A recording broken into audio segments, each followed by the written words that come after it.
U.S. stocks got rocked on Monday, with the major benchmarks ringing up losses of at least 7% and marking their worst daily decline in years. The eruption of the oil price war between OPEC and Russia and rising coronavirus fears spiked heavy losses across global equity markets. The Dow Jones Industrial Average plunged 2,013 points, 7.8%.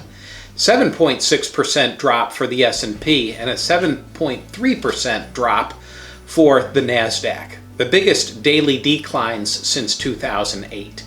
No one knows with any real certainty how much or how long the coronavirus will impact the U.S. economy. We do know, however, that it will have an impact.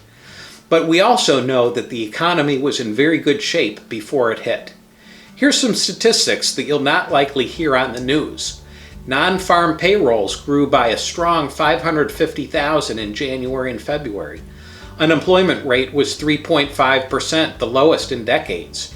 Retail sales, auto sales, industrial production, manufacturing, housing starts have all been stable or strong. Putting all of this data into their model, the Fed projects real GDP is growing at 3.1% in the first quarter. That's awesome.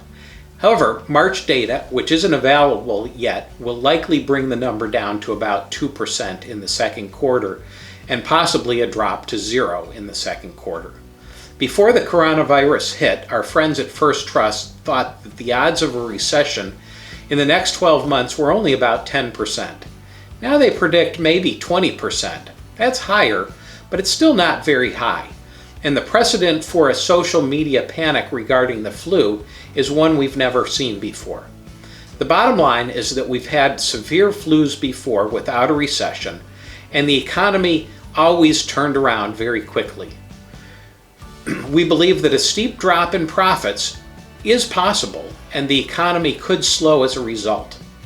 Our portfolios are well positioned with bonds and hedge equities to weather this kind of a storm.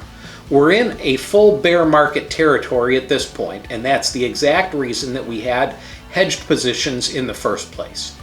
Darren and I are closely watching the stock valuations to determine if there will be an appropriate time for us to take advantage of these low stock prices. As always, thank you for the trust and confidence that you've placed in the Simmons Capital Group team. Please feel free to call us if you have any questions or concerns.